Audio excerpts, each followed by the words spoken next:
Bismillahirrahmanirrahim. Assalamualaikum dan salam sejahtera. Saya Tunku Imarsyida binti Tengku Hasan, mewakili kumpulan kami yang diketuai oleh Puan Saya binti Mokhtar dan Datuk Kusuma binti Ahmad Zafwan dan juga Puan Nurina yang kami akan bawakan kepada anda inovasi yang bertajuk Flipboard. Model kami, apa itu Flipboard? Flipboard merupakan satu kaedah yang dapat membantu pelajar menghafal formula dengan betul dan tepat. Kaedah yang dapat memudahkan pelajar menyelesaikan masalah bagi mendapatkan nilai daya gerak elektrik, rintangan dalam, panjang keseimbangan dan juga rintangan luar. Jom kita lihat inovasi kami.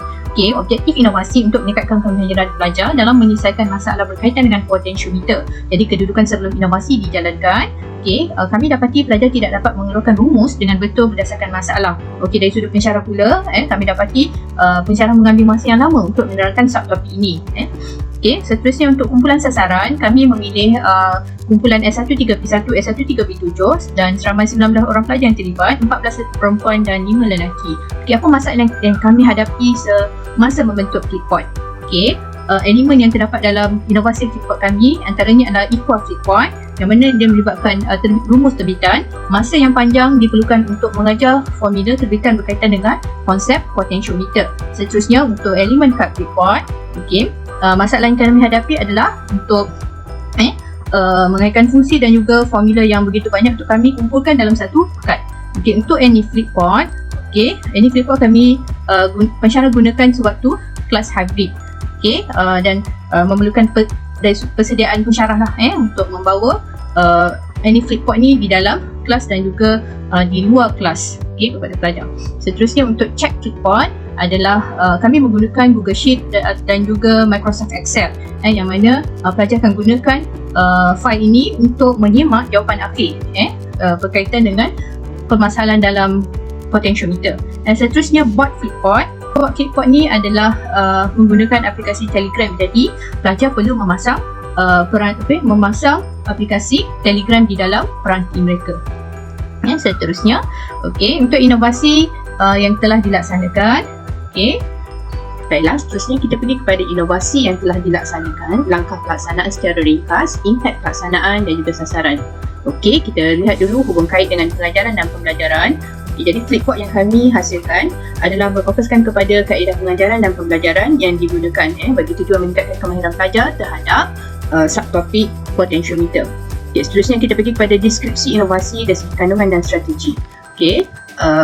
Sebelum ni masih belum lagi pernah wujud kaedah seperti kaedah Flipboard. Jadi kami hasilkan inovasi dari segi kandungan yang melibatkan Equal Flipboard, iaitu melibatkan rumus terbitan, Card Flipboard sebagai rujukan rumus-rumus terbitan yang kami kumpul dan kami letakkan dalam Card Flipboard dari segi maujud. Seterusnya kami juga hasilkan any Flipboard yang mana rumus terbitan tadi pun kami kumpulkan di dalam satu PDF dan di-flipkan. Seterusnya check Flipboard adalah tempat di mana untuk pelajar menyemak jawapan akhir. Seterusnya adalah board Flipboard yang kami hasilkan melalui board Telegram untuk memudahkan pelajar dan juga pensyarah untuk mencari bagaimanakah kaedah untuk menggunakan Flipboard dan juga sebagai one stop center.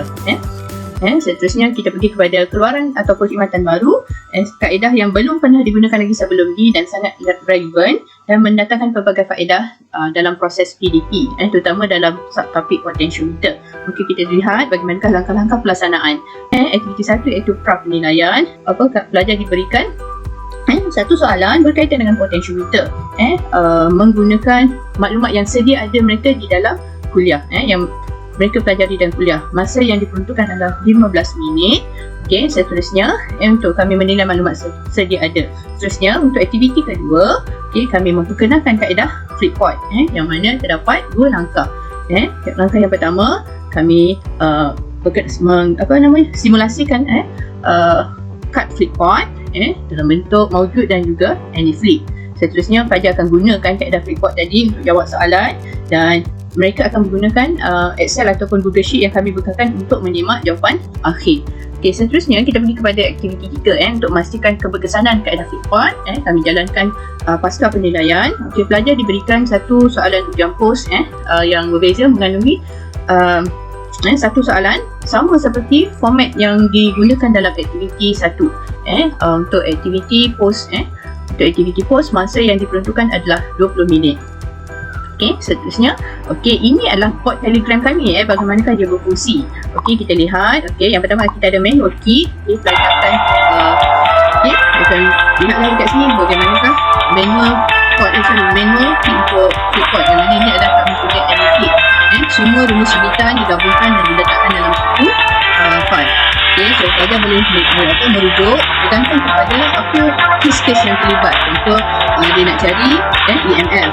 Okey, dia refer lah pada any flipboard. Seterusnya sama. Okey, contoh kat sini diberikan satu soalan untuk mencari panjang LED. Okey, so nanti dia akan refer lah mana satu rajah yang sesuai dan apakah formula yang diperlukan untuk menyelesaikan soalan tadi. Okey, dan kita kena pasti ini adalah formula yang akan digunakan. Okey, selepas mengenal pasti formula, okey, untuk mencari EMF di sini contoh.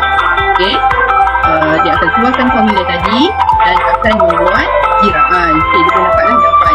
Okey, nak pastikan kiraan mereka betul atau tidak, dia akan menggunakan file Microsoft Excel yang dibukakan dalam bot Telegram kami.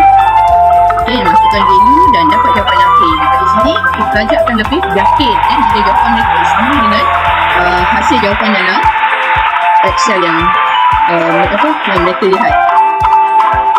Okey, seterusnya. Okey, ini adalah model 3D. Jadi pelajar boleh hasilkan sendiri kad ni. Dia akan tunjukkanlah cara-cara macam mana nak bentukkan kad flipboard. Okey, dan kami juga membukakan beberapa set untuk pelajar dan juga pesara.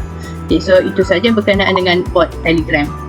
Okey, seterusnya kita pergi kepada yang menjadi fokus inovasi. Okey, ini adalah untuk pelajar mampu menjawab soalan potentiometer dengan tepat dan cepat. Bila dia mampu hafal formula dengan tepat, insyaAllah dia boleh jawab soalan dengan baik.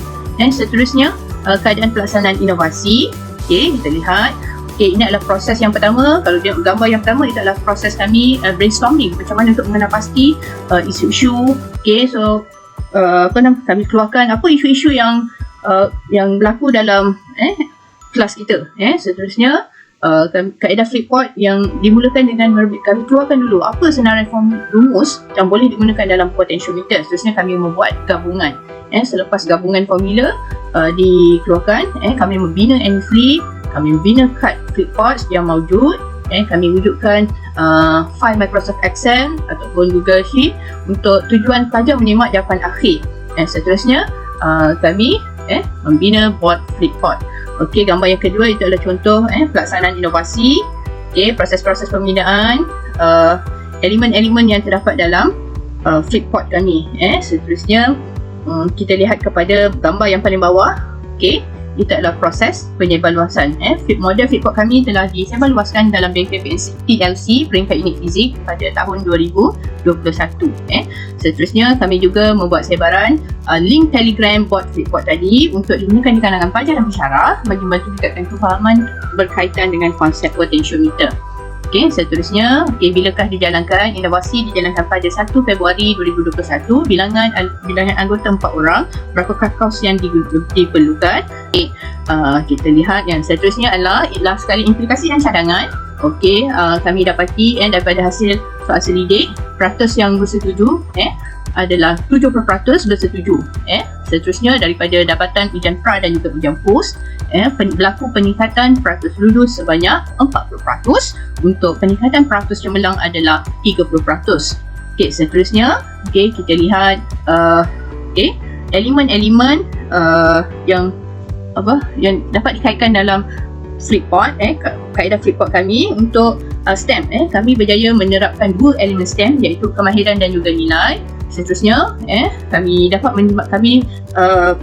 menyebabkan kos yang mana kos yang digunakan kurang RM15 untuk penyebarluasan seperti mana yang dimaklumkan telah disebarluas melalui perkongsian PLC peringkat KMM dan juga kami sebarkan link bot flipboard melalui Telegram.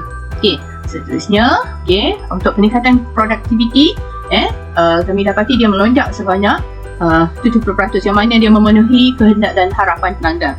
Okey, seterusnya penyelidik dapat mengaplikasikan pendidikan STEM selaras dengan revolusi industri 4.0. Dari segi masa, alhamdulillah dia dapat menjimatkan masa. Okey, masa yang diperlukan untuk menyelesaikan masalah berkaitan flipboard dapat dikurangkan. So Itu saja daripada kumpulan kami.